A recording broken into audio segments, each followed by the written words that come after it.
அனைவருக்கும் வணக்கம். நாம இன்னைக்கு ஜெஃப்ரி ஆர்ச்சர் அவர்களுடைய ஒரு கதையை தான் பார்க்க போகிறோம். The wisdom of Solomon. கதை நல்லா இன்ட்ரெஸ்டாக இருக்கும், கடைசி வரைக்கும் கேளுங்க. வாங்க கதைக்குள்ளே போகலாம். கதையை சொல்கிறது யார் அப்படின்னா ஹென்ரிக்கு வந்து ஒரே ஒரு திக் ஃப்ரெண்டு உண்டு. அதாவது ஸ்கூல் டைமில் இருக்கிற ஒரே ஒரு ஃப்ரெண்டு, ரொம்ப க்ளோஸ் ஃப்ரெண்டு யார் அப்படின்னா பாப் ஹண்டர். காலேஜ் வரைக்கும் மேரேஜ் ஆனதுக்கு அப்புறமும் கூட என்ன செய்கிறாங்க அப்படின்னா கண்டினியூ ஆகிக்கிட்டு இருக்கு. ஹென்ரிக்கு வந்து கல்யாணம் ஆனது யாரோட அப்படின்னா கெனோல் அப்படின்றவங்களோட. கெனோல் வந்து காலேஜ் டைமில் என்ன அப்படின்னா ஃப்ரெண்டாக இருந்து அப்புறம் லவ் ப்ரப்போஸ் பண்ணி கல்யாணம் பண்ணவங்க தான். ஹென்ரிக்கும் கெனாலும் ரெண்டு பேருமே என்ன அப்படின்னா ஒரு டாக்டர் தான். ஆனால் படிப்பில் வந்து ஹென்ரிக்கு வந்து அவ்வளோ ஆர்வம் கிடையாது. பாப் ஹண்டருக்கு வந்து பயங்கர ஆர்வம். இப்போ பாப் ஹண்டர் எப்படி இருக்காங்க அப்படின்னா அமெரிக்காவில் பெரிய நியூரலாஜிக் சர்ஜனு. மிகப்பெரிய என்ன ஒரு கிரிட்டிக்கலான ஒரு ஆப்ரேஷன்னால அவங்க என்ன செஞ்சுருவாங்க அப்படின்னா அசால்ட்டாக என்ன செஞ்சுருவாங்க அப்படின்னா பண்ணிடுவாங்க. அமெரிக்காலேயே ரொம்ப ஃபேமஸான ஒரு டாக்டர். ஆனால் அந்த டாக்டர் தொழிலை தவிர்த்திட்டு அவருக்கு வெளி உலகம்னா என்ன அப்படின்ட்டு ரொம்ப தெரியாது. ஆனால் ஹென்றி அப்படி கிடையாது. தன்னோட படிப்பு வந்து ரொம்ப ஆர்வம் இல்லைனாலும் ஆனால் சுற்றி என்ன நடக்குது, அதில் நம்ம என்ன பண்ணணும், அதாவது குறைய வருமானம்னாலும் அந்த வருமானத்தை வச்சு நம்ம ஃபேமிலியை எந்த அளவுக்கு நம்ம ரன் பண்ணலாம் அப்படின்ற நாலேஜ் வந்து எங்கே உண்டு அப்படின்னா ஹென்ரிக்கு உண்டு. பாப் ஹண்டர் வந்து நிறையா அந்த தொழில் பண்ணி நிறையா வருமானம் வந்தாலும் அந்த வருமானத்தை வந்து எப்படி சிக்கனப்படுத்தணும், அதை எப்படி கொண்டு போய் இன்வெஸ்ட் பண்ணால் நம்மளுக்கு எந்த விதமான முதலீடு வரும் அப்படின்ற எந்த ஒரு இதுவுமே கிடையாது. சும்மா ஒரு சடுக்கு அந்த சேலரி வந்தாலும் போயிட்டு நேரம் என்ன செய்யறோம் அப்படின்னா டெபாசிட் பண்ண தான் செய்வார். சரி, ரெண்டு பேருக்கும் இருக்கிற ஒரே ஒரு காமனான பழக்கம் என்ன அப்படின்னா புதன்கிழமை மட்டும் கிரிக்கெட் விளையாடுறது இல்லை வேறு ஏதாவது விளையாடுறது. அதாவது அந்த டாக்டர் தொழிலை தவிர்த்திட்டு அந்த அந்த அந்த ப்ரெஷரானதுனால தான் இவங்க என்ன செய்வாங்க அப்படின்னா அந்த வெனஸ்டே வந்து ரெண்டு பேரும் மீட் பண்ணி நல்லா ஜாலியாக ஃபன் பண்ணுவாங்க. இன்னொன்று என்ன அப்படின்னா மாதத்துக்கு ஒரு வாட்டி என்ன செய்வாங்க அப்படின்னா அவங்க ஃபேமிலியில் போயிட்டு என்ன அப்படின்னா டின்னர் சாப்பிடுவார் பாப் ஹண்டர். ஹென்ரியும் கெனாலும் என்ன செய்வாங்க அப்படின்னா சரி இவர் சிங்கிளாக தான் இருக்கிறாரு, சாப்பாட்டுக்கு ரொம்ப கஷ்டப்படுவார் அப்படின்னு சொல்லிட்டு இவங்க என்ன செய்கிறாங்க அப்படின்னா டின்னருக்கு மாதத்துக்கு ஒரு வாட்டி என்ன செய்வாங்க அப்படின்னா கூப்பிடுவாங்க. அப்போவும் என்ன செய்வாங்க அப்படின்னா நல்லா ஜாலியாக அவங்க என்னென்ன தேவையோ என்னென்ன பேசுகிறோமோ எல்லாத்தையும் என்ன செஞ்சுக்குவாங்க அப்படின்னா பேசிக்குவாங்க. இப்படியே போய்கிட்டு இருக்க காலத்தில் தான் ஹென்றி ஒரு நாள் பாப் ஹண்டரை பார்த்து கேட்டார், என்னடா நீ இன்னும் கல்யாணம் பண்ணலை, உனக்கு வயசாகிக்கிட்டே போகுது, உனக்கு தெரியுதா இல்லை அப்படின்னு. நான் என்னடா பண்ணேன், எனக்கு வந்து கல்யாணம் பண்ணணும்னு ஆசை இல்லாமலாம் இருக்குது, நானே எவ்வளவோ பொண்ணு பார்த்துட்டேன், எனக்கு வந்து கிடைக்கல. நான் போயிட்டு ப்ரப்போஸ் பண்ணேன்னா அவங்க என்ன செய்கிறாங்க, என் கூட எல்லா பக்கமும் வராங்க, அப்புறம் ஒரு குறிப்பிட்ட நாளுக்கு அப்புறம் என்ன செய்ய மாட்டேக்காங்க, என் கூட இருக்க மாட்டேக்காங்க, போயிடுறாங்க. நான் என்ன பண்ணட்டும் அப்படின்னு சொல்கிறாங்க. நிறைய பார்ட்டி அந்த மாதிரி என்ன செய்கிறாங்க அப்படின்னா போகும்போது அங்கே கேர்ள் ஃப்ரெண்ட்ஸ்லாம் கிடப்பாங்க. ஆனால் என்ன செய்வாங்க அப்படின்னா ஒரு கொஞ்ச நாள்லேயே ரெண்டு பேரும் போயிடுறாங்கடா அப்படின்னு சொல்லிட்டு சொல்லிடுறாரு. ஹென்றி என்ன அப்படின்னா ஹென்றி வந்து காலேஜ் படிக்கும்போதே கெனோல என்ன செஞ்சிட்டாரு அப்படின்னா பார்த்துட்டாரு. அவருக்கு படிப்பு தான் வரல அப்படின்னாலும் சில சமயம் இந்த பொருளை நம்ம கட்டாயம் கேட்ச் பண்ணணும் அப்படின்ட்டு ஒரு மைண்டு இருந்துட்டு அப்படின்னா அவர் என்ன செய்வாராம் அப்படின்னா அது கட்டாயம் நம்மளுக்கு கிடைச்சி ஆகணுன்ற ஒரு முடிவில் அது பின்னாடியே ஓடுவாராம். அந்த மாதிரி தான் என்ன அப்படின்னா கெனோல் கிட்ட போயிட்டு ஹென்றி வந்து காலேஜ் படிக்கும்போது தன்னோட லவ்வை ப்ரப்போஸ் பண்ணும்போது ஃபஸ்ட்டு வந்து கெனோல் வந்து அக்செப்ட் பண்ணலை மெடிக்கல் காலேஜில். நானும் இங்கே வந்து படிக்கிறதுக்கு தான் வந்திருக்கேன், நீங்கள் இந்த மாதிரி சொல்லுவீங்க நான் எதிர்பார்க்கல அப்படின்னு சொல்லிட்டு சொல்லும்போது ஒரு 15 டைமாவது என்ன செஞ்சுருப்பார் அப்படின்னா போயிட்டு ப்ரப்போஸ் பண்ணியிருப்பார். கடைசியாக ஒரு 16வது டைம் தான் என்ன செஞ்சுருக்காங்க அப்படின்னா இவர் போய் சொல்லும்போது அவங்களுக்கே சிரிப்பு தாங்காமல் சரின்னு அக்செப்ட் பண்ணிட்டு தான் ரெண்டு பேரும் என்ன செஞ்சுருக்காங்க அப்படின்னா கல்யாணம் பண்ணிட்டாங்க. அவங்களுக்கு கல்யாணம் ஆகி இப்போவுமே என்ன அப்படின்னா ஒரு 15 வருஷத்துக்கு ஆயிடுச்சு, கடந்து வந்தாட்டாங்க. ஆனால் அப்பவும் கூட பாப் ஹண்டருக்கு என்ன செய்யலை அப்படின்னா கல்யாணம் இன்னும் நடக்கலை. இப்படித்தான் ஒரு சமயம் என்ன அப்படின்னா பாப் ஹண்டர் வந்து ஒரு பொண்ணை வந்து எனக்கு ரொம்ப பிடிச்சிருக்குடா, நான் அந்த பொண்ணை வந்து நான் ப்ரப்போஸ் பண்ண போகிறேன் இன்றைக்கி அப்படின்னு சொல்லிட்டு ஒரு டைமண்ட் ரிங்லாம் என்ன செஞ்சார் அப்படின்னா வாங்கிட்டு போனார். வாங்கிட்டு போயிட்டு என்னடா 2-3 நாள் ஆச்சு, இவன் பொண்ணு முடிஞ்சிச்சா இல்லை என்ன ஏது நம்மக்கிட்ட எந்த இன்ஃபார்மும் பண்ணலை அப்படின்னு சொல்லிட்டு ஹென்ரிக்கு வந்து ஆர்வம் தாங்கலை. சரி நம்மளே நேராக போய் ஹாஸ்பிட்டலில் போய் கேட்டுடலாம் அப்படின்னு சொல்லிட்டு ஹாஸ்பிட்டலில் போய் என்னடா நீ லவ்வை ப்ரப்போஸ் பண்ணினியா இல்லை உனக்கு செட் ஆகிட்டா, எதுவுமே எங்ககிட்ட சொல்லலை அப்படின்னு கேட்கும்போது அதில் போட நீ வேறு அப்படின்னு என்னடா ஆச்சு அப்படின்னு கேட்கும்போது நான் போயிட்டு அவளை வந்து லவ் பண்ணுறேன்னு ப்ரப்போஸ் பண்ணலான்ட்டு ரிங்கு கொண்டு போய் கொடுக்கும்போது அவள் என்கிட்ட கல்யாணத்துக்கு இன்விடேஷன் கொடுக்கா அப்படின்னு சொன்னேன். ரெண்டு பேருமே விழுந்து விழுந்து சிரித்தாங்க. அப்போ இப்போ வரைக்கும் உனக்கு இனிமேல் கல்யாணம் ஆகாது. ஒரு 6 மாதம் கழிச்சு ஹென்றி கிட்ட வந்து பாப் ஹண்டர் சொல்கிறாரு, எனக்கு வந்து பொண்ணு கடைசியாக கிடச்சிருச்சுடா அப்படின்னா. என்னடா சொல்கிறா, என்கிட்ட சொல்லவே இல்லை, அதுக்குள்ளே என்ன நான் ப்ரப்போஸ் பண்ணிட்டேன் அப்படி இப்படின்னு சொல்கிறேன், என்னடா ஆச்சு அப்படின்னு சொல்லிட்டு கேட்கும்போது, ஆமாடா, அந்த பொண்ணு வந்து என் ஹாஸ்பிட்டலுக்கு வந்து வரவ தான். நாங்கள் 2 பேரும் எப்போவுமே என்ன செய்கிறோம் அப்படின்னா சும்மா ஃப்ரெண்ட்ஷிப்பாக தான் பேசிகிட்டு இருந்தோம். அப்புறம் என் அத்தை தெரியும்ல உனக்கு அப்படின்னா. ஆமாம் எனக்கு தெரியும், நான் மேரி அத்தை ஒரு 2-3 டைம் அவங்கள பார்த்துருப்பேன் அப்படின்னு. அவங்க வீட்டுக்கு ஒரு நாள் நான் இவளை கூட்டிகிட்டு போனேன். எங்கள் அத்தையை பார்த்துட்டு, எங்கள் அத்தையோட மிகப்பெரிய வீடை பார்த்துட்டு இவளுக்கு என்ன ஆயிடுச்சு அப்படின்னா என்னை ரொம்ப பிடிச்சிருச்சு.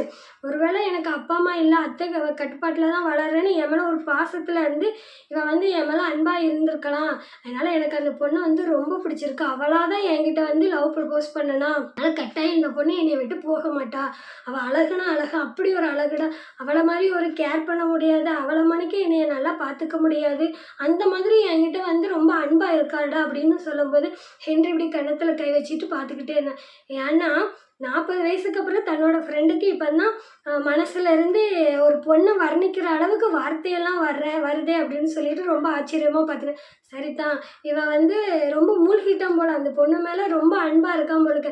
சரி இவன் நல்லா இருந்தா சரிதான் அப்படின்னு. சரி நான் வந்து அந்த பொண்ணை மீட் பண்ணணும் அப்படின்னு சொல்லிட்டு ஹென்றி வந்து பாப் ஹண்டர்ட்ட சொல்ல, கட்டாயம்டா ஒரு நாள் டின்னருக்கு நான் என்ன செய்கிறேன், நம்ம ஒரு ஹோட்டலுக்கு போவோம், அப்போ நான் கூட்டிகிட்டு வரேன், நீயும் கண்டிப்பாக கெனோவில் என்ன செய்யணும் அப்படின்னா கூட்டிகிட்டு வரணும். கட்டாயம் அவள் இல்லாமல் நான் எப்படிடா வர முடியும் அப்படின்னு சொல்லிட்டு 2 பேரும் என்ன செய்கிறாங்க அப்படின்னா இங்கேருந்து ஹோட்டலுக்கு போகிறாங்க. போகும்போது ஹென்ரியும் கெனாலும் போகிறாங்க. அங்கே பார்த்தா ஃபியானாவும் பாப் ஹண்டரும் என்ன செய்கிறாங்க அப்படின்னா இருக்காங்க. ஃபியானா அப்படின்றது பாப் ஹண்டர் பார்த்துருக்க பொண்ணு. ஹென்றி பார்த்த உடனே ஆச்சரியம். என்ன அப்படின்னா அந்த பொண்ணு நிஜமாவே ரொம்ப அழகாக இருந்தா. அந்த மாடலிங்லாம் இருப்பாங்களா அந்த மாதிரி சரியான ஒரு நல்ல ஒரு அழகு மெயின்டைன், அப்படியே உடம்பு வந்து என்ன செஞ்சுருக்காங்க அப்படின்னா நல்லா மெயின்டைன் பண்ணியிருக்காங்க. அந்த பொண்ணை வர்ணிக்க நிஜமாவே வார்த்தைகள்லாம் சொல்ல முடியாது. ஆனாலும் எங்கேயோ ஒரு இடத்துல என்ன அப்படின்னா ஹென்ரிக்கு வந்து ஏதோ தப்பாக படுது. ஏன் அப்படின்னா தன்னோட ஃப்ரெண்டுக்கு 40 வயசு. இந்த பொண்ணு பார்க்குறதுக்கு அந்த பொண்ணோட வயசும் தெரியல. இந்த பொண்ணு எப்படி நம்மளோட ஃப்ரெண்டை வந்து சூஸ் பண்ணா? சில பேர் முகத்தை பார்த்தாலே கண்டுபிடிச்சிடலாம். அந்த மாதிரி என்ன செய்கிறாங்க அப்படின்னா இவர் மனசுக்குள்ளேயே யோசிக்கிறாரு. சரி என்னமோ பண்ணிட்டு போல, அவன் நல்லா இருந்தால் சரிதான் அப்படின்னு சொல்லிட்டு, இருந்தாலும் அவருக்கு வந்து அந்த தயக்கம் தெரியல. ஆனால் அவர் ஃப்ரெண்டை ஆப்போசிட்டில் பார்க்கும்போது இவர் வந்தது கூட தெரியாமல் அவங்க 2 பேரும் என்ன செஞ்சுக்கிட்டு இருக்காங்க அப்படின்னா ஒருத்தரை பார்த்து ரசிச்சுக்கிட்டு இருக்காங்க. அப்போ ஹென்ரியும் கெனோலும் என்ன செய்கிறாங்க அப்படின்னா, நம்ம இனிமேல் இங்கே இருக்கிறது சரியில்லை, உங்கள் ஃப்ரெண்டு ரொம்பவே மூழ்கி போயிட்டார் அந்த பொண்ணு மேலே, அதனால் வாங்க நம்ம ஏதோ நரி புகுந்த மாதிரி நம்ம இருக்கிற மாதிரி தெரியுது அப்படின்னு சொல்லிட்டு இவங்களுக்கே ஒரு கூச்ச உணர்வில் என்ன செஞ்சுட்டாங்க, சீக்கிரம் சாப்பிட்டுட்டு அந்த ஹோட்டலில் இருந்து கிளம்பி போயிட்டாங்க. போனதுக்கப்புறம் வீட்டில் போய் ஹென்றி வந்து கெனோல்கிட்ட சொல்கிறாரு, எனக்கு என்னமோ சரின்னு படலை, என் ஃப்ரெண்டுகிட்ட வேணால் நான் சொல்லிடட்டுமா, உனக்கு இந்த பொண்ணு செட் ஆக மாட்டா அப்படின்னா. இல்லைங்க வேண்டாம், நீங்கள் இப்போ என்ன சொன்னாலும் அவங்களோட ஃப்ரெண்டு வந்து கேட்க மாட்டார் அப்படின்னு. அது எப்படி என் ஃப்ரெண்டு வந்து கிணத்துல போய் விழுறதை நான் வந்து அக்செப்ட் பண்ண முடியுமா, நீயே சொல்லு அப்படின்னு சொல்லும்போது, அதுக்கு என்னங்க செய்ய, நீங்கள் இப்போ என்ன சொன்னாலும் உங்களோட ஃப்ரெண்டு காதில் விழாது. இப்போ நீங்கள் சொல்கிறது ஃபுல்லாக அந்த பொண்ணுகிட்ட போய் சொல்லுவார். அந்த பொண்ணு அப்புறம் அவங்கள சுத்தமாக பேசவே விடமாட்டா. இது என்னத்துக்கு வம்பு, அவங்கள சூஸ் பண்ண லைஃபு அவங்களுக்கு வந்து என்ன செய்யும் அப்படின்னு பார்த்துக்க தெரியும். நீங்கள் என்ன செய்யுங்க, அமைதியாக இருங்க, நீங்கள் சொல்ல வேண்டாம். நீங்கள் சொல்லி உங்கள் ஃப்ரெண்ட்ஷிப் தான் என்ன செய்யும் அப்படின்னா கெட்டு போகும். இது வந்து அவங்களா தெரிஞ்சுக்கக்கூடிய ஒரு விஷயம் அப்படின்னு சொல்லிட்டு என்ன செய்கிறாரு அப்படின்னா சொல்கிறாரு. சொல்லிவிட்டு சரி என்னமோ பண்ணிட்டு போட்டோம், அவர் நல்லா இருந்தால் சரிதான் அப்படின்னு சொல்லிட்டு இது முடிஞ்ச ஒரு 3-4 மாதத்துல என்ன செஞ்சிட்டாங்க அப்படின்னா கல்யாணம் நடந்துருச்சு. கல்யாணம் வந்து ரொம்ப பிரம்மாண்டமாக நடந்துச்சு. ஏன்னா டாக்டரு ரொம்ப நாளைக்கு அப்புறம் கல்யாணம் பண்ணுறாரு அப்படிங்கும்போது அவரோட ஃப்ரெண்ட்ஸ் சர்க்கிள் அதிகமாக இருக்கும். சரி நான் அவங்களோட பேஷண்ட்டு அங்கே கிளினிக்குக்கு வரவங்க எல்லாருமா சேர்ந்து தான் என்ன செய்கிறாங்க அப்படின்னா வந்திருந்தாங்களே. மேக்ஸிமம் 99% வேறு என்ன செய்கிறாங்க அப்படின்னா டாக்டரோட ஃப்ரெண்டாக தான் வந்திருந்தாங்களே தவிர அந்த பொண்ணு ஃபியானோவோட சொந்தக்காரங்களோ இல்லை யாருமே அந்த கல்யாணத்துக்கு வந்த மாதிரி தெரியலை. அப்பவும் இவருக்கு டவுட்டாக தான் இருக்குது. அப்போ அந்த துணை பொண்ணுன்னு ஒருத்தவங்க வந்திருப்பாங்க தெரியுமா, அவங்க கூட ஏதோ வாடகைக்கு ஆள் வச்ச மாதிரி தான் அவருக்கு தெரிஞ்சிருக்கு. எனக்கு என்னமோ சந்தேகமாக இருக்குது. அப்பவும் என்ன செய்கிறாரு அப்படின்னா ஹென்றி கெனோல்கிட்ட இப்போ மாதிரி நான் என் ஃப்ரெண்டுகிட்ட போய் நான் சொல்லிடட்டுமா அப்படின்னு கேட்கும்போது, இல்லைங்க இவ்வளோ தூரம் வந்த பிறகு நீங்கள் ஏன் சொல்ல போகிறீங்க, நீங்கள் சும்மா இருங்க அப்படின்னு சொல்லிட்டு சொல்கிற மாதிரி சொல்லிட்டாங்க. அப்பவும் இவர் என்ன செய்கிறாரு அப்படின்னா சரி விடு, நல்லா இருந்தால் சரிதான் அப்படின்னு சொல்லிட்டு விட்டுட்டாங்க. கடைசி என்ன அப்படின்னா கல்யாணமும் முடிஞ்சிச்சு. கல்யாணம் முடிஞ்ச பிறகு என்ன ஆணுச்சு, கடைசி என்ன அப்படின்னா 2 பேரும் ஃப்ரெண்ட்ஷிப்பும் அப்போவுமே கட் ஆயிடுச்சு. 2 பேருமே பேசிக்கல, பார்த்துக்கல. வீக்லி வருவாங்க, வீக்லி மீட் பண்ணல, மந்த்லி ஒரு வாட்டி டின்னர் வருவாங்க. அது எதுவுமே இல்ல. அப்படியே சடனா என்ன செஞ்சுட்டேன் அப்படின்னா போயிடுச்சு. இது முடிஞ்சு ஒரு 7, 8 மாதம் கழிச்சு வந்து ஹென்ரிக்கு வந்து ஒரு ஃபோன் வருது. என்ன அப்படின்னா, நம்ம பாப் ஹண்டரோட அத்தை மேரி இருக்காங்களா, அவங்க என்ன செஞ்சுட்டாங்க அப்படின்னா இறந்துட்டாங்க அப்படின்னு சொல்லிட்டு நியூஸ் வருது. உடனே ஹென்ரியும் கென்னலும் என்ன செய்கிறாங்க அப்படின்னா அங்கே போகிறாங்க. போயிட்டு அங்கே போயும் கூட 2 பேரும் என்ன அப்படின்னா இப்படி தலையை தான் அசைச்சிக்கிட்டாங்களே தவிர 2 பேரும் என்னது அப்படின்னா மனம் விட்டு பேசவே இல்லை. சரின்னு இவங்க முடிச்சுட்டு வரும்போது இது முடிஞ்சு 3 மாதம் கழிச்சு என்னாச்சு அப்படின்னா மறுபடியும் ஹென்ரிக்கு கால் வருது. யார்கிட்ட இருந்து அப்படின்னா பாப் ஹண்டர்ட்ட இருந்து. நம்ம இன்னைக்கு வந்து வெனஸ்டே நம்ம மீட் பண்ணலாமா, நான் வந்து கிரிக்கெட் விளையாட போகலாமா அப்படின்னு கேட்கும்போது, சரிடா வா பார்க்கலாம் அப்படின்னு சொல்லிட்டு ரொம்ப நாள் கழிச்சு, ஏன்னா கல்யாணம் நடந்து ஒன் இயர் ஆயிடுச்சு. 1 இயர் ஆனவுடனே தான் சரி 1 இயர் கழிச்சு நம்மளோட ஃப்ரெண்டு வந்து அவன்கிட்ட விளையாடலான்னு கூப்பிடுறான், வா நம்ம போகலாம் அப்படின்னு சொல்லிட்டு இவர் மனசுக்குள்ளே நிறைய சந்தோஷத்தோடு என்ன செய்கிறாரு அப்படின்னா ஃப்ரெண்டை பார்க்க போகிறாரு. ஆனால் அந்த இடத்துல என்ன அப்படின்னா ஃப்ரெண்டு கணத்தில் வச்சுட்டு அமைதியாக உட்காந்துருக்காரு. ரொம்ப சோகமாக மூஞ்சி வச்சுருக்காரு. என்னடா ஆச்சு, என்ன ஆச்சு, நீ சொல்லு, ஏன் இப்படி அமைதியாக இருக்க, ரொம்ப நேரமாக இருக்கு அப்படின்னு சொல்லிட்டு கேட்டுகிட்டே இருக்காரு. ஒன்றுமே சொல்லலை. இப்போ என்னன்னு சொல்ல போறியா அப்படின்னு கேட்கும்போது, நான் ஏமாந்துட்டேன்டா அப்படின்னு. என்னடா ஆச்சு அப்படின்னா, ஆமாடா எனக்கு அந்த பொண்ணு வந்து அவள் என்னைய விரும்பலை, என் சொத்தை தான் விரும்பியிருக்கா. என்னடா சொல்கிற, தெளிவாக சொல்ல அப்படின்னா. ஆமாடா அவள் வந்து நாங்கள் 2 பேரும் மீட் பண்ணும்போது லவ் பண்ணலை, அப்புறம் என் அத்தை வீட்டுக்கு மேரி வீட்டுக்கு போயிட்டு வந்ததுக்கப்புறம் என்னை லவ் பண்ணான்னு சொன்னோம்ல. ஆமாடா இப்போ என்ன அதுக்கப்புறம் அவள் வந்து என்னோட அத்தைகிட்ட இருக்க அவ்வளோ சொத்தும் ஒரே வாரிசான எனக்கு தான் வரும், அதை வச்சுட்டு தான் அவள் என்னை டார்கெட் பண்ணியிருக்கா. இதை வச்சு என்னடா டார்கெட் பண்ண முடியும்? என் அத்தையோட சொத்து எவ்வளோ இருக்குன்னு உனக்கு தெரியுமா? எனக்கு தெரியாதுடா. எனக்குமே தெரியாதுடா எவ்வளோ சொத்துன்னு. ஆனால் அவள் வந்து ஃபிங்கர் டிப்பில் வச்சுருக்கா 7 மில்லியன் பவுண்டு கிட்டே எங்கள் அத்தைகிட்ட சொத்து இருக்கான். அதுவே அவள் சொல்ல போய் தாண்டா எனக்கே தெரியுது அப்படின்னு. இப்போ அதுக்கு என்னடா ஆச்சு அப்படின்னா, அவள் என் மேலே டைவர்ஸ் நோட்டீஸ் விட்டுருக்காடா அப்படின்னு. ஐயோ என்னாச்சு அப்படின்னு கேட்கும்போது, 1 இயர் நல்லா தாண்டா போணுச்சு, எங்கள் அத்தை எப்போ சாவான்றதை அவள் எதிர்பார்த்துட்டு இருந்திருக்கா. சேர்த்த உடனே அவளோட சுயரூபத்தை என்ன செஞ்சிட்டா அப்படின்னா அவகிட்ட காட்டிட்டா அப்படின்னா. இப்போ எனக்கு என்ன, இப்போ உனக்கு என்ன பண்ணணும் அதை சொல்ல அப்படின்னா, எனக்கு நல்ல ஒரு வக்கீலாக நீ பார்த்து சொல்லணும் அப்படின்னு சொன்னார். ஹென்ரிக்கு வந்து என்ன அப்படின்னா இப்போவும் இதைத்தானடா நான் மனசுக்குள்ளேயே நினச்சிக்கிட்டு இருந்தேன், ஏதோ தப்பாக படுதுன்னு. அப்பவும் கூட என்னால் வெளியில் சொல்ல முடியாமல் போயிடுச்சு அப்படின்னு சொல்லிட்டு அவர் என்ன செய்கிறாரு அப்படின்னா எப்பவும் போல் அவரோட ஒய்ஃப் கிட்ட முகத்தை காட்டுற மாதிரி இவர் சத்தம் போட்டார். உன்னால் பாரு என்னோடய ஃப்ரெண்டோட லைஃபு கெட்டு போச்சு, அன்றைக்கே நான் சொல்லியிருப்போம்ல அப்படின்னு. எங்கே இப்போவும் சொல்கிறேன், நீங்கள் அந்த சமயத்தில் நீங்கள் சொல்லியிருந்தீங்கன்னா அவர் கேட்டிருக்க மாட்டார் அப்படி. இப்போ அவராக பட்டு வரப்போய் தான் அவருக்கு தெரிஞ்சிருக்கு. அந்த சமயத்தில் நீங்கள் சொல்லியிருந்தா கூட அவர் வந்து புரிஞ்சிருக்க மாட்டார் அப்படின்னு. என்னமோ பண்ணிட்டுப்போம் அப்படின்னு சொல்லிட்டு ஒய்ஃப் கிட்ட என்ன அப்படின்னு கோவப்பட்டுட்டு சரி வக்கீலை பார்க்க போகலான்னு அவங்க ஃப்ரெண்ட்ஸ் சர்க்கிளில் இருக்கிற ஒரு வக்கீலை போய் பார்க்க போகிறாரு. அப்போ அவங்க ஃப்ரெண்டு ஒருத்தவங்க சொன்னது தான், இந்த மாதிரி ஒரு ஃபேமஸான வக்கீல் இருக்காங்க மிஸ்ஸஸ் அபாட், அவங்கக்கிட்ட போனால் எப்பேற்பட்ட ஒரு கிரிட்டிக்கலான கேஸை நம்மளுக்கு சாதகமாக என்ன செஞ்சுருவாங்க அப்படின்னா மாற்றி நம்மளுக்கே நியாயம் வாங்கி தருவாங்க. ஆமாம் அப்படின்னு. ஏன் அப்படின்னா இவங்க வந்து டைவர்ஸ் பண்ணி ஜீவனாம்சம் வாங்குறதுக்காகவே, இவருக்கு இவ்வளோ சொத்து இருக்குன்னு ஜீவனாம்சம் வாங்குறதுக்காகவே இந்த அம்மா என்ன செஞ்சுருக்காங்க அப்படின்னா கல்யாணம் பண்ணியிருக்காங்க ஃபியோனா. இது தெரிஞ்சு அப்போ நம்ம பக்கம் தானடா நியாயம் இருக்குது, அப்போ நம்ம போய் கேட்கலாம் அப்படின்னு சொல்லிட்டு அந்த வக்கீலை அபாட் அப்படின்ற அந்த வக்கீலை போய் பார்க்க போகும்போது தான் தெரியுது, இவங்க போகிறதுக்கு முன்னாடியும் ஃபியோனா என்ன செஞ்சுருக்காங்க அப்படின்னா அவங்கள புக் பண்ணிட்டாங்க. புக் பண்ணி இவங்க தான் என்னோட வக்கீல் அப்படின்னு சொல்லிட்டு என்ன செஞ்சுட்டாங்க அப்படின்னா சொல்லிட்டாங்க. அப்பவும் என்ன அப்படின்னா பாப் ஹண்டருக்கு இருந்த நம்பிக்கை போச்சு. இருந்த ஒரு வக்கீலும் என்ன செஞ்சுட்டா அவள் பிடிச்சிட்டாளே, இனிமேல் என் சொத்தெல்லாம் எனக்கு கிடைக்காது, என்கிட்ட இருக்கிறது இனிமேல் இந்த டாக்டர் தொழில் மட்டும்தான், என் தலைமுறையில் சேர்த்து வச்ச சொத்தை ஃபுல்லாக இவள் இப்படி வாங்கிறதுக்காக வருவா, நான் எதிர்பார்க்கவே இல்லைடா அப்படின்னு சொல்லிட்டு ரொம்ப மனசு வெறுத்து பேசினேன். விடுடா நம்ம பார்த்துக்கலாம், கோர்ட்டில் பார்த்துக்கலாம் அப்படின்னு சொல்லிட்டு கோர்ட்டில் வாய்தா போய்கிட்டு இருக்கு. அப்போ அந்த ஃபியோனா பொண்ணு வந்து அவங்க தரப்பில் இருக்க ஒரு ஏதாவது சொன்னால் தானே இவங்ககிட்டேருந்து டைவர்ஸ் கிடைக்கும். இப்போ உனக்கு என்னம்மா பிரச்சனை, உன் ஹஸ்பண்ட் வந்து உன்னை என்ன கொடுமைப்படுத்தினாரு அப்படின்னு கேட்கும்போது அப்போதான் பாப் ஹண்டருக்கே தெரியுது, ஓ நம்ம இந்த அளவுக்கு அந்த பொண்ணை கஷ்டப்படுத்தினோமா அப்படின்னு. அந்த மாதிரி எந்த ஒரு விஷயமே இல்லை, இவர் யதார்த்தமாக செஞ்சது ஃபுல்லாக அவங்க என்ன செஞ்சுருக்காங்க அப்படின்னா அவங்க வந்து தப்பாக இருக்கிற மாதிரியே க்ரியேட் பண்ணி அந்த இடத்துல அழுது சொல்கிறாங்க. ஒரு சமயம் இப்படித்தான் இவருக்கு வந்து ஒரு ஒரு பேஷண்ட் வந்து ரொம்ப முடியாமல் இருக்குன்னு சாப்பிட்டுக்கிட்டு இருந்தவங்க என்ன செஞ்சுருக்காங்க அப்படின்னா எந்திச்சு போயிருக்காரு. இந்த பொண்ணு இதை பார்த்துட்டு என்னோட பிறந்த நாள் அன்னைக்கு எனக்கு ஒரு விஷ் கூட பண்ணாமல் நான் செஞ்ச சாப்பாடு கூட சாப்பிடாம இவர் பெசாட்டிக்கு எந்திரிச்சு போகிறாரு அப்படின்னு சொல்லிட்டு நிறைய அடிக்க அடிக்க அவர் மேலே கம்ப்ளைண்ட்.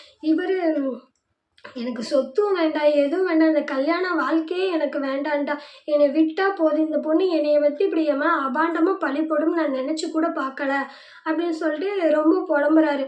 சரி இப்படியே என்ன செய்யுது அப்படின்னா வாய் தான் போய்கிட்டே இருக்குது. ஜட்ஜுமே என்ன செஞ்சிட்டாங்க அப்படின்னா மாறிட்டாங்க. இதுக்கு முன்னாடி இருந்தது என்ன அப்படின்னா ஒரு ஜென்ஸு இருந்தாங்க.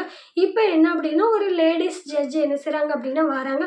அந்த ஜட்ஜு வரும்போதே அந்த ஃபேமஸான அந்த அட்வொகேட் இருக்காங்கல்ல, மிஸ்ஸஸ் அபாட், அவங்கள பார்த்து ஸ்மைல் பண்ணிக்கிட்டே வராங்க.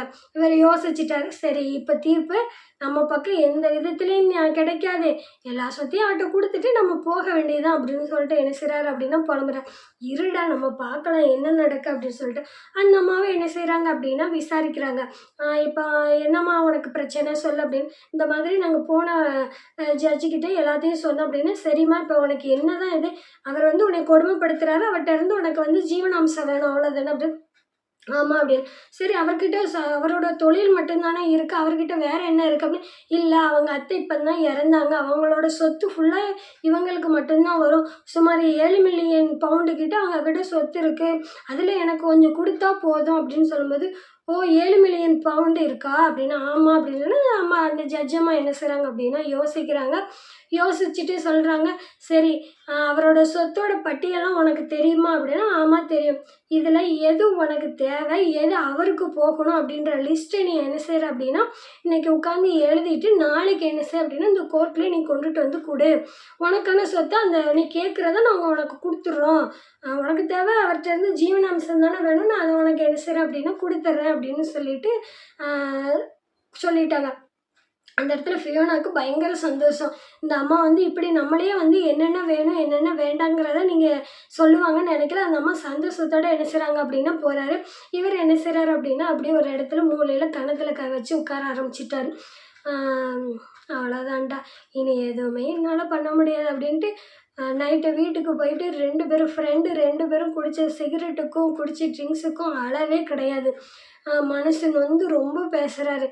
இப்படி நான் போய் ஏமாறுவேன்னு தெரில, அவளை ரொம்ப நம்பிட்டேன்டா அப்படின்னு. சரி விடுடா புலம்பாதடா, நான் என்ன நடக்குமோ அதுதான் நடக்கும், நீ போட்டு ஏன் புலம்பிக்கிட்டு இருக்காம இந்த டாக்டர் தொழிலையாவது என்னை பண்ண விடுவாங்களாடா, இல்லை இதுலேயும் என்னை ஏமாத்துறதுக்கு இந்த தொழிலை செய்யாமல் இன்னமும் ரொம்ப மன விரக்தியோட உச்சியே என்ன செஞ்சிட்டாரு அப்படின்னா போயிட்டார். பேசிவிட்டு மறுநாள் என்ன செய்கிறாரு அப்படின்னா கோர்ட்டில் ஆஜராகிறாங்க. அப்போ ஜட்ஜம்மா கேட்குறாங்க, ஏம்மா நீ ஃபியோனா நீ எழுதிட்டியா, உனக்கு எது தேவை, பாப் ஹண்டருக்கு எது போகணும் அப்படின்ற 2 லிஸ்ட்டு நீ தனித்தனியாக எழுதி கொண்டு வந்துட்டியா அப்படின்னு கேட்கும்போது எழுதி கொண்டு வந்து காமிக்காங்க. பாப் ஹண்டருக்கு வந்து எதெல்லாம் விலையே போகாதோ, என்னெல்லாம் உருவாகாதோ, அந்த இடத்துல எதெல்லாம் விலை போகாது, எதுவும் விளைச்சல் போட்டாலும் இதாகாது, அந்த மாதிரி ஒன்றுக்கும் ஆகாததை போய் என்ன செஞ்சுருக்காங்க அப்படின்னா ஃபியோனா பாப் ஹண்டர் பேர்லேயும் நல்ல விலை போகிறது, நல்ல என்னென்னலாம் ரொம்ப காஸ்ட்லியாக இருக்கோ அதை ஃபுல்லாக என்ன செஞ்சுருக்காங்க அப்படின்னா இந்த அம்மா இவங்க பேர்லேயும் என்ன செஞ்சுருக்காங்க அப்படின்னா எழுதி வச்சு ஜட்ஜம்மாட்ட கொடுத்துருக்காங்க. ஜட்ஜம்மா வாங்கி பார்த்துட்டு சரி நான் இப்போ ஒரு முடிவு சொல்கிறேன், இப்போ 2 லிஸ்ட்டு நீ எழுதி கொண்டுட்டு வந்திருக்கலாம், இந்த 2 லிஸ்ட்டில் எது பாப் ஹண்டருக்கு போகணும் எது உனக்கு போகணும்னு முடிவு பண்ணுறது யார் அப்படின்னா பாப் ஹண்டர் தான் முடிவு பண்ணணும், இந்த 2 லிஸ்ட்டையும் நீ பாப் ஹண்டர்கிட்ட கொடு அப்படின்னு சொன்னோன்னே ஃபியோனாவுக்கு ஒன்றுமே தலைகால் புரியாமல் ஆயிடுச்சு. ஏன் அப்படின்னா அவங்க ஜட்ஜு சொன்ன ஒரே ஒரு விஷயம் என்ன அப்படின்னா, உனக்கு கொடுக்க வேண்டியது கரெக்டு தான், நீ எல்லாமே பிளான் பண்ணி பண்ணியிருக்க எல்லாம் கரெக்டு தான், ஆனால் அந்த சொத்து யாருக்காக யார் சேர்த்துருக்கா, அவங்க தலைமுறையில் அவர் உழைச்சி அவங்க சேர்த்து அவங்களுக்காக வச்சுருக்காங்க, அதே வந்து முடிவு பண்ண வேண்டியது யார் அப்படின்னா அவர் தான் முடிவு பண்ணணும், நீ முடிவு பண்ணக்கூடாது அப்படின்னு சொல்லிட்டு அந்த 2 பேப்பரையும் என்ன செய்கிறாங்க அப்படின்னா அவர்கிட்ட கொடுத்துட்டு உங்களுக்கு எது தேவையோ அதை நீங்கள் எடுத்துகிட்டு உங்களுக்கு 2 பேப்பரில் எது தேவையோ அதை எடுத்துகிட்டு 3 பேப்பரை நீங்கள் என்ன செய்யுங்க அப்படின்னா அவங்கக்கிட்ட கொடுத்துருங்க அப்படின்னு சொல்லும்போது அந்த இடத்துல அப்படியே பாப் ஹண்டருக்கு கண்ணில் இருந்து கண்ணீராக வந்து அந்த ஜட்ஜை பார்க்கும்போது அந்த நீதி தவறாத சாலமன் அரசர் இருப்பார் தெரியுமா, அவரோட ஞாபகம் தான் வந்துச்சாம். எந்த வழிக்கு நான் கூட என்னோடய லைஃப் எப்படியோ போயிருமோன்னு நான் நினச்சேன். ஆனால் நான் ஏமாறலை. எனக்காக இந்த மாதிரி ஒரு நீதி தேவதையே வருவாங்கன்னு நான் இப்போ தான் நான் நினச்சேன் அப்படின்னு சொல்லிட்டு ரொம்ப சந்தோஷத்தில் என்ன செஞ்சாங்க அப்படின்னா இருந்தாங்க. இதோட இந்த கதை என்ன அப்படின்னா ஜெஃப்ரி ஆர்ச்சர் அவர்கள் முடிச்சிட்டாங்க. இந்த கதை நல்லா இருந்துச்சுன்னா மறக்காமல் என்ன செய்யுங்க அப்படின்னா சப்ஸ்கிரைப் பண்ணிவிட்டு லைக் பண்ணுங்க, ப்ரெஸ் பண்ணுங்கள். உங்களை நான் அடுத்த கதையில் பார்க்க. நன்றி, வணக்கம்.